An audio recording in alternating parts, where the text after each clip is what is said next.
श्रीपादराजं शरणं प्रपद्ये। सद्गुरुनाथ परमपिता परमात्मा श्री गोपाल बाबा महाराज की जय।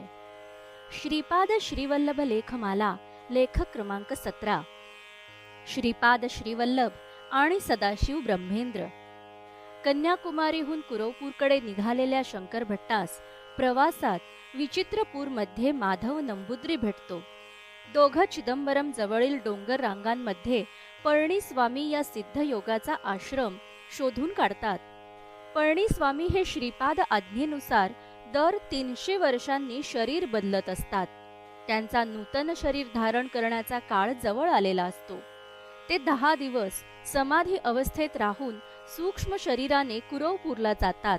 मात्र इकडे माधव नंबुद्री सर्पदंशाने प्राण सोडतो। 10 दिवसांनी पळणीस्वामी समाधीतून बाहेर येतात व माधवाला पुनर्जीवित करतात। त्यावेळी माधव सांगतो, तो सूक्ष्म शरीराने कुरवपूरला पोहोचला होता। तेथे अजानुबाहू श्रीपाद शेषावर पहुडले होते व अनेक नाग त्यांच्या सेवेत होते। हे नाग माधवास बरीच रहस्य सांगतात। पूर्व युगात दत्तात्रेय नेपाळ प्रांतात अत्री अनसुया पोटी अनसुया पर्वतावर अवतरले। म्हणून श्रीपाद श्रीवल्लभ वयाच्या 16व्या वर्षी पिठापूर सोडल्यानंतर काशी बद्री क्षेत्र करून नेपाळमध्ये गेले व या पर्वतावर रामनामात ध्यानमग्न असलेल्या हनुमंतास त्यांनी राम, सीता, लक्ष्मण, भरत, शत्रुघ्न रूपात दर्शन देऊन शिर्डीत साईबाबांच्या यवनी रूपात अवतरण्यास सांगितले। दत्तात्रेयांनी ज्ञानेश्वरांना खेचरी मुद्रा दिली। ज्ञानेश्वर माऊली व भावंडे पैठण येथे शुद्धिपत्र मिळवून गोदावरी काठावरून परतताना पांचाळेश्वर येथे हा प्रसंग झाला। दत्तात्रेयांनी गोरक्षनाथांना क्रियायोग दीक्षा दिली। नेपाळ आणि बिहारच्या सीमेवर हे ठिकाण असून हा जिल्हा गोरक्षनाथांच्या नावाने गोरखपूर म्हणून ओळखला जातो। तसेच येथील गोरक्षनाथांच्या मूळ स्थानाचे महंत कानफाटे नाथपंथी योगी आदित्यनाथ आहेत, जे उत्तर प्रदेशाचे विद्यमान मुख्यमंत्री आहेत।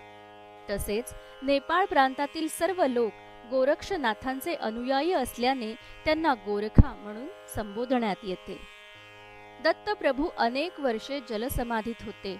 ते पाण्यातून बाहेर आले तेव्हा त्यांच्या हातात मधुपात्र, योगरूपी अमृत व मांडीवर युवती त्रिशक्ती अनघा होती।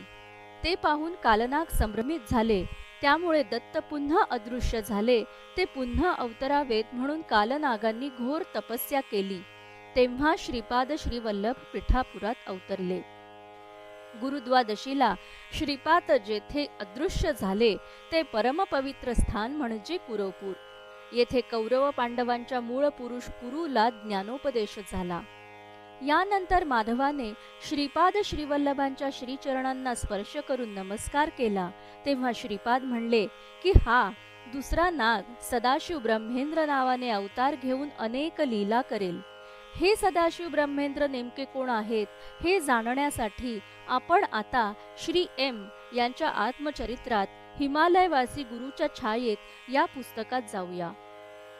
18व्या शतकामध्ये दक्षिण भारतातील अर्कोट प्रांतातील एका लहान राज्यावर राज्य करणाऱ्या मुसलमान नवाबाच्या जनानखान्यात एका महत्वाच्या बेगमचा जन्म मला म्हणजे श्री एम यांना मिळाला होता। त्यावेळेस एका विचित्र पद्धतीने महान योगी आणि अवधूत सदाशिव ब्रह्मेंद्रच्या संपर्कात मी आलो। कदाचित त्यांच्या पायाची धूळ माझ्या कपाळावर कायमची राहिली। माझी गोष्ट सुरू करायच्या अगोदर या महान योग्याची मी तुम्हाला ओळख करून देतो। अंदाजे 300 वर्षांपूर्वी सोमसुंदर अवधानी हा ब्राह्मण मदुराई आंध्र प्रदेशमध्ये त्याची पत्नी पार्वती बरोबर राहत असे। सोमसुंदरला त्या काळचे लोक एक हुशार आणि कुंडलिनी योगाची साधना करणारा साधक म्हणून ओळखायचे। त्याची पत्नी पार्वती हिची अशी इच्छा होती की तिच्या पोटी सत्पुत्र या महान आत्म्याने जन्म घ्यावा। तिच्या पतीच्या सूचनेनुसार तिने रामनामाचा 1 कोटी वेळेस जप करण्यास सुरुवात केली। परिणाम स्वरूप झोपेत सुद्धा तिच्या मनात तो जप चालू असे। रामेश्वरम येथे यात्रा करत असताना दोघांच्या स्वप्नात येऊन शिवाने म्हणजे भगवान रामेश्वराने आशीर्वाद दिला आणि सांगितलं की सत्पुत्र हा त्यांच्या पोटी मुलगा म्हणून जन्म घेईल। मदुराईला परतताना त्यांना मुलगा झाला. त्या देखण्या मुलाचं नाव त्यांनी शिवरामकृष्णन असं ठेवलं. शिवरामकृष्णन हा असाधारण बुद्धी असलेल्या मुलाने पटकन शास्त्र अवगत केलं. त्याच्या शिक्षकांना वाटलं की मागील जन्मात प्राप्त केलेलं ज्ञानच याला आठवतंय आणि त्यांनी त्याला महान श्रीधर व्यंकटेश अय्यवल, ज्यांना विसनाल्लूरचे अय्यवल म्हणून ओळखलं जायचं, त्यांच्याकडे पाठवलं. दरम्यान त्याचे वडील प्रायश्चित्त घ्यायच्या हेतूने हिमालयात गेल्याने त्याच्या आईने त्याचं लग्न ठरवलं. आईच्या भावना दुखवायच्या नाहीत म्हणून त्यांनी 12 वर्षांच्या वयात त्यावेळेच्या रीतिरिवाजाप्रमाणे एका 5 वर्षांच्या मुलीशी लग्न करायचं मान्य केलं. सासरी पाठवण्याचं योग्य वय होईपर्यंत तिच्या आई वडिलांनी तिला त्यांच्या घरी परत नेलं. जसं काही घडलंच नाही अशा पद्धतीने शिवरामकृष्णन त्यांच्या अभ्यासात आणि आध्यात्मिक क्रियेत परत बुडून गेले. शिवरामकृष्णन हे परत परत आध्यात्मिक समाधीत जातायत हे पाहून अय्यवल यांनी त्यांना महान ज्ञानी, साधू आणि योगी श्री परमशिवेंद्रांकडे सोपवलं, ज्यामुळे शिवरामकृष्णन हे म्हैसूरच्या महाराजाचे संस्थानातील विद्वान बनले. काही दिवसांनी म्हैसूरच्या त्या मोहमयी जीवनाला कंटाळून ते त्यांच्या गुरूंच्या बोलवण्यानुसार त्यांच्याकडे परतले. शिवरामकृष्णनने त्यांच्या गुरूंना साष्टांग नमस्कार घातला आणि ते त्यांच्या पायाशी बसले. त्यांनी म्हैसूरच्या राजवाड्यात अनेक वैदिक पंडितांना वैदांतिक चर्चेमध्ये हरवून त्यांना गप्प बसायला भाग पाडलं. याचा संदर्भ देत श्री परमशिवेंद्रम त्यांना म्हणाले, तू दुसऱ्यांची तोंड कशी बंद करायची हे शिकलास, पण स्वतःचं तोंड कसं बंद करायचं हे अजून शिकलेला नाहीस. हा एक आध्यात्मिक हुकूम आहे असं मानून शिवरामकृष्णनजींनी बोलणं बंद केलं आणि ते मौनी झाले. श्री परमशिवेंद्रांनी त्यांना संन्यासी म्हणून घोषित केलं. त्यांना सदाशिव हे नाव दिलं आणि ज्या ठिकाणी आवडेल तिथं जाऊन तपस्या करायला सांगितली. त्यानंतर सदाशिव नेरूर येथे आले. कावेरी नदीच्या काठावर असलेली ही जागा अजूनही एकांतात आहे आणि सुंदर आहे. जिथे चारी बाजूंनी डोंगर आणि जंगल आहे तिथे ते सर्वोच्च अशा ब्रह्मानंदात राहिले. कधी कधी ते भटकंती करायला जायचे आणि संतुष्ट झाले की परत यायचे. अवधूत झाले होते. ब्रह्मकृपा असलेला मुक्त आत्मा झाले होते. अगदी ते लंगोटीही न बांधता पूर्णपणे नग्नसंत होऊन त्यांना जिथे हवंय तिथे जायचे. समाजाच्या कुठल्याही बंधनात त्यांनी स्वतःला अडकून घेतलेलं नव्हतं. त्यांच्या आयुष्याविषयी अनेक विस्मयकारक गोष्टी सांगितलेल्या आहेत. कोडामुंडीजवळ कावेरी नदीत बेटासारखा एक दगड उगम पावलाय, ज्याला अगस्त पराई म्हणतात. तिथे एकांतवासात राहण्यासाठी सदाशिव ब्राह्मण या नावाने त्यांना संबोधलं जायचं. 10-10, 15-15 दिवस त्या दगडावर बसून ध्यान करायचे. एकदा नदीला पूर आला आणि पुराच्या पाण्यात ते वाहत गेले आणि नदी किनारी वाळूत पुरले गेले. सदाशिव ब्राह्मण खोल समाधीत होते. अनेक महिन्यानंतर वाळू गोळा करणाऱ्या कामगारांना खादताना त्या वाळूतून रक्त यायला लागलं. ते पाहून धक्का बसला. त्यांच्या कुदळीला काहीतरी मऊ लागलं होतं. गावाच्या प्रधानाचं आगमन झाल्यानंतर त्यांनी अत्यंत काळजीपूर्वक ती वाळू खंदून बाजूला काढली आणि सदाशिव ब्राह्मण यांचं शरीर त्यांना मिळालं, जे अजूनही त्याच समाधीच्या अवस्थेत होतं. मसाज करून त्यांच्या शरीरात उबदारपणा आणला गेला. गरम लापशी त्यांना प्यायला दिली. त्यानंतर सदाशिव समाधीतून उठले आणि शांतपणे निघून गेले. पुडुकोट्टाई राज्याच्या तिरुवारंगकुलम जंगलात ते एका खूप मोठ्या गवताच्या साठ्याखाली सापडले. त्यावेळेसही ते समाधीतच होते. ज्या वेळेला म्हशींना घालण्यासाठी म्हणून वरचं गवत काढलं गेलं तेव्हा शेतकऱ्यांना तळाशी सदाशिवचं शरीर सापडलं. नंतर सदाशिव जागे झाले आणि लगेचच निघून गेले. ते जवळपास 1 वर्षापासून त्या गवताच्या भाऱ्याखाली पुरले गेले होते. ही गोष्ट जेव्हा पुडुकोट्टाईचे अत्यंत हुशार आणि साधू संतांवर प्रेम करणारे महाराज विजय रघुनाथा थोंडाईमन यांना त्यांच्या मंत्र्याद्वारे सांगण्यात आली, तेव्हा त्यांनी सदाशिवला हुडकायचा प्रयत्न केला. त्यांना सदाशिव एकांत असलेल्या जागी सापडले. साष्टांग नमस्कार केल्यावर त्यांनी सदाशिवकडे राजवाड्यात राहायची कृपा करा अशी याचना केली. सदाशिव त्यावर काहीच बोलले नाहीत आणि परत ध्यानमग्न झाले. महाराजांनी स्वतःच तिथे बाजूला एक झोपडी बांधली आणि स्वतःला या महान संताच्या सेवेत झोकून दिलं. काही ठराविक काळासाठी आपल्या राजवाड्यात ते परत जायचे, आपली कर्तव्य पार पाडायचे आणि परत यायचे.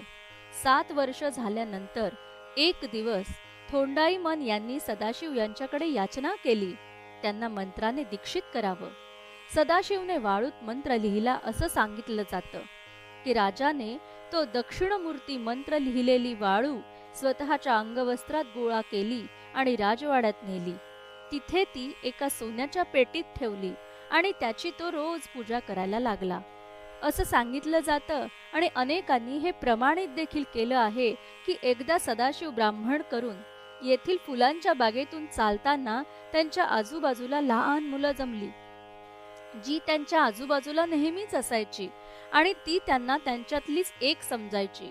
त्या मुलांनी मदुराई मंदिरातील उत्सव बघायची इच्छा व्यक्त केली, हट्ट केला. सदाशिवने त्यांना स्वतःच्या खांद्यावर चढायला सांगितलं आणि स्वतःचे डोळे बंद करायला सांगितले. त्यांनी त्यांच्या डोळ्यांनी त्या उत्सवाचा आनंद घेतला. शिवाचं रूप असलेल्या सुंदरेश्वराची मिरवणूक देखील त्यांनी पाहिली आणि नंतर त्यांनी त्यांना चवदार अशी मिठाई दिली आणि त्याच मार्गाने परत आणलं. हरवलेली मुलं परत आलेली बघून त्यांच्या पालकांनी निश्वास सोडला, पण काय झालं हे जेव्हा त्यांना कळलं त्यावेळेला मात्र ते थक्क झाले. त्या मुलांनी उरलेली मिठाई सुद्धा त्यांना दिली, जी मदुराईलाच मिळायची. काही पालकांना याचंही वाईट वाटलं की जी संधी त्यांच्या मुलांना मिळाली ती त्यांना मिळालेली नाही. अजून एका घटनेत श्रीमंत जमीनदाराच्या भातशेतीची रखवाली करणाऱ्यांनी सदाशिवला चोर समजून पकडायचा प्रयत्न केला. तेव्हा त्या रखवालदारांचं रूपांतर हात वर केलेल्या पुतळ्यांमध्ये झालं. ज्या वेळेस सदाशिव निघून गेले त्यानंतर काही वेळाने ते परत हालायला लागले.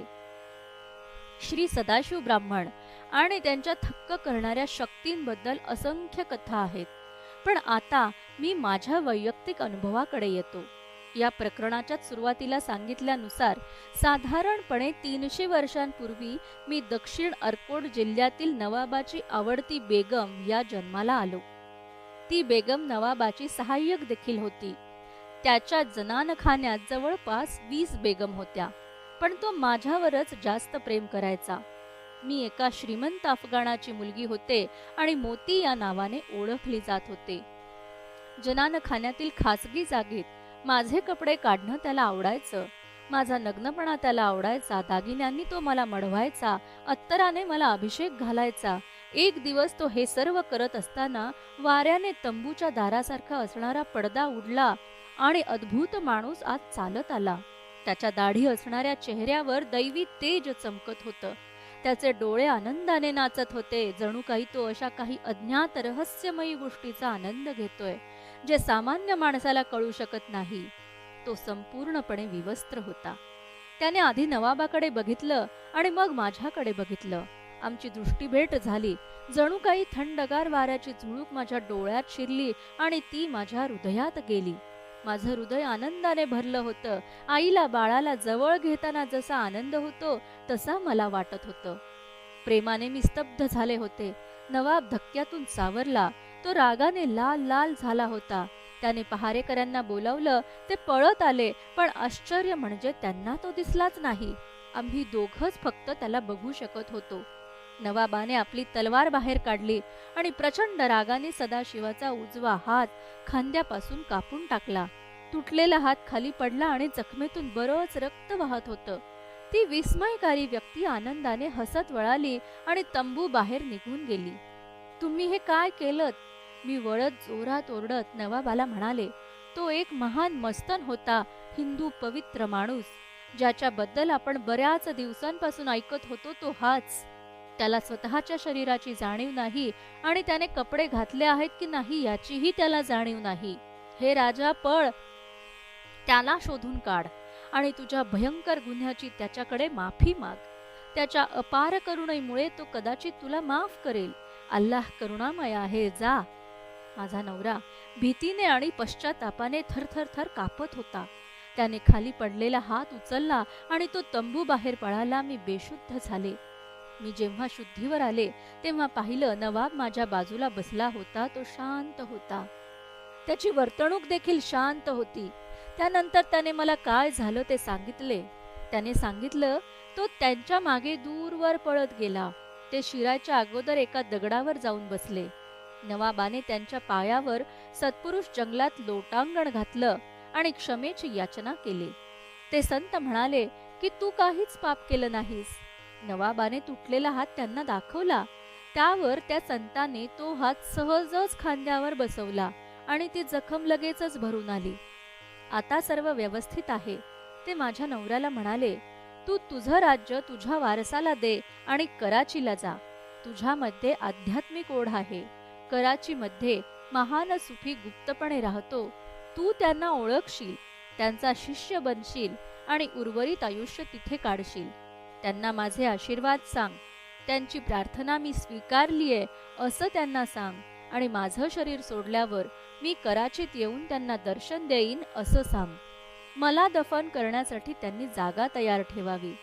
आता तुझ्या मोतीविषयी, ती पण आमच्यापैकीच एक आहे. मी तिच्यामधील विझत चाललेल्या आध्यात्मिक ज्योती पुनर्जीवित करण्यासाठी आलो आहे. ती आत्मिक आनंदात अधिकाधिक डुंबत जाईल. मी ज्या दिवशी नेरूरमध्ये माझं शरीर सोडेन त्या दिवशी तिचा मृत्यू होईल. तिला सांग, मी शरीर सोडल्यानंतर जेव्हा तिचा आत्मा मला नमस्कार करायला येईल तेव्हा मी तिच्यावर कृपा करेन. त्यानंतर तिला एका ज्ञानी आणि शुद्ध ब्राह्मणाच्या घरात पुरुषाचा जन्म मिळेल, जे कुटुंब बनारसमधून विस्थापित होऊन बद्रीनाथ जवळील खेड्यात स्थित झालेलं असेल. तिथे ती तिच्या वडिलांप्रमाणेच श्री गुरूंचा शिष्य बनेल. ते गुरु हिमालयात राहणारे आणि आदिनाथाचे अवतार असतील. नंतर तिच्या विशिष्ट कर्मामुळे तिला दक्षिणेकडील शंकराच्या भूमीत मुस्लिम कुटुंबात पुरुषाचा जन्म मिळेल. त्या जन्मात संपूर्ण वासनांचा अंत झाल्यावर तिच्या आत्म्याला संपूर्ण मुक्ती मिळेल. जा आता त्वरा कर. एका आठवड्यात नवाबाने त्याचं राज्य त्याच्या एका मुलाला दिलं आणि फकीराचे कपडे घालून गुप्तपणे एका रात्री तो निघून गेला. या ईश्वरी संकेताचा मला खूप त्रास झाला. अनेक वर्षांनंतर मी गंभीरपणे आजारी पडले आणि शय्येवर असताना मला दृष्टांत झाला की माझ्या आत्म्याचे भगवंत श्री सदाशिव ब्राह्मण मला म्हणतायत, आता तू तुझ्या शरीराचा त्याग कर आणि नेरूरला ये. मी माझं भौतिक शरीर सोडतोय. तुझा पतीही मला कराचीत भेटेल. माझं शरीर मृत्यू पावलं. मी हवेतून प्रवास करत सुंदर अशा जंगली प्रदेशाकडे गेले, जिथे जवळच नदी वाहत होती. हेच नेरूर असावं असं मला वाटलं. तिथे मी पाहिलं की माझे भगवंत त्यांच्यासाठी तयार केलेल्या समाधी स्थळात प्रवेश करतायत. त्यात शेकडो लोक होती, राजेही होते आणि सामान्य लोकही होते. या सर्व गर्दीच्या मध्ये त्यांच्या जवळच उभ्या असणाऱ्या पण इतरांसाठी अदृश्य असणाऱ्या या सर्व सामान्य आत्म्यावर त्यांची करुणामय नजर गेली. त्यांनी माझ्या दिशेने त्यांचा उजवा हात उचलला आणि मला आशीर्वाद दिला. मी त्या प्रकाशाच्या बोगद्यात ओढले गेले आणि तात्पुरत्या माझ्या सर्व स्मृती पुसल्या गेल्या. जणू काही मी गाढ निद्रेत प्रवेश केला होता. श्री सदाशिव ब्रह्मेंद्र यांची महासमाधी नेरूर येथे आहे, जे तामिळनाडूतील करूर पासून जवळच आहे. त्या महान संताने सांगितल्यानुसार 9व्या दिवशीच बिल्वाचं रोप त्यांच्या समाधीतून उगवलं आणि आजही ते मोठ्या वृक्षाच्या रूपात तिथे आहे. त्यांनी भविष्यवाणी केल्याप्रमाणे त्यांच्या महासमाधीनंतर 12 दिवसांनी एका ब्रह्मचार्याने काशी येथून आणलेल्या शिवलिंगाची त्यांच्या समाधीपासून 12 फूट अंतरावर स्थापना करण्यात आली. मी श्री एम जेव्हा जेव्हा नेरूरच्या समाधीजवळ जाऊन बसतो तेव्हा तेव्हा आनंदाने माझा आत्मा न्हावून निघतो. त्यांच्या समाधीतून त्यांच्या अस्तित्वाचा प्रतिध्वनी उमटतो. नेहमीच ब्रह्मामध्ये विलीन असणाऱ्या प्रेमळ करुणामय दयाळू सदाशिवांबरोबरचा माझा भूतकाळातील संबंध पहिल्यांदाच मी म्हणजे श्रीएम नम्रपणे उलगडत आहे. हिराचंद गोपालचंद कोठारे. दिगंबरा दिगंबरा श्रीपाद वल्लभ दिगंबरा.